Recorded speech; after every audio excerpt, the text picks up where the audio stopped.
In the year 2025, my brother Wilhelm and I stumbled upon the cryogenically frozen remains of Matthew Arnold. Encrypted in his work, The Study of Poetry, we learned the location of his body. After reading in the latest edition of Britannica, we discovered that Matthew Arnold was a poet and critic who lived and died in 19th century England. He was a man that believed in beauty and ideals.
Arnold expected that the trends he saw in literary works and criticism would continue to accelerate, but as is usual with human affairs, things took a turn for the worse.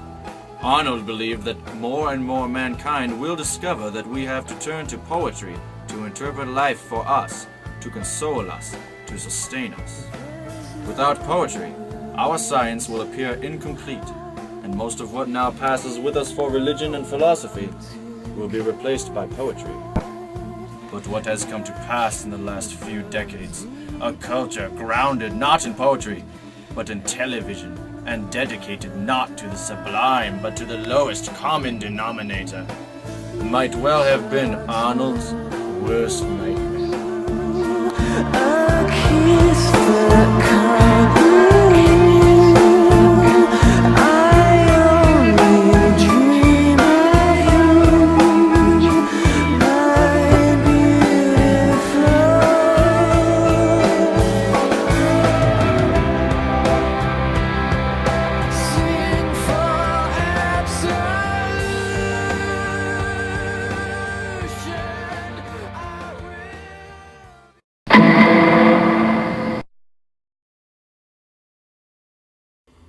Do you think it will work?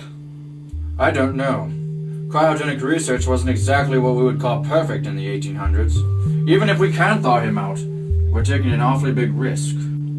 What do you mean, Heinrich? The fact is, Arnold put himself in cryogenic suspension so that one day he might be revived when his ideals came to pass. Oh no. So you're saying? Yes. The truth could very well destroy him.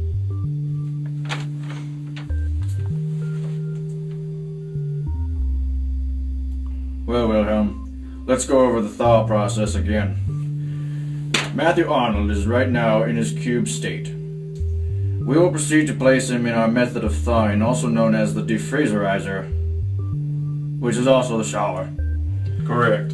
From there, we will stick him on the slippery surface to slide him somewhere. Obviously, he will not be pleased with this. Speaking of which, please, plug in the heater. I'm cold. Thank you. You review the next steps. At this point, he is in the defreezerizer into what is known as the melting stage. Of course, the melting stage. I shall explain the process. The first of the two stages is herein dubbed the melting stage. This is where the ice cube begins the melting process. Henceforth, it moves into the scientifically named mostly melted state. For in this state, he is mostly melted. But then, would he not be exposed? Ah, yes, exposed he shall be. Yet I have already taken this consideration into consideration. That is when I draw forth the privacy clause. For he shall need privacy. Ye sicko. Henceforth, he is completely defrosted. It will be not so happy indeed. Here is our equation. It matters not very much because it shall equal disaster. But Wilhelm, we do this in the name of science. And literature.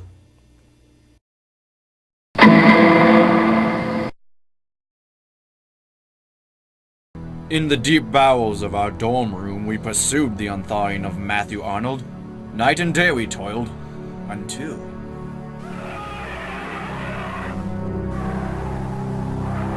It is time.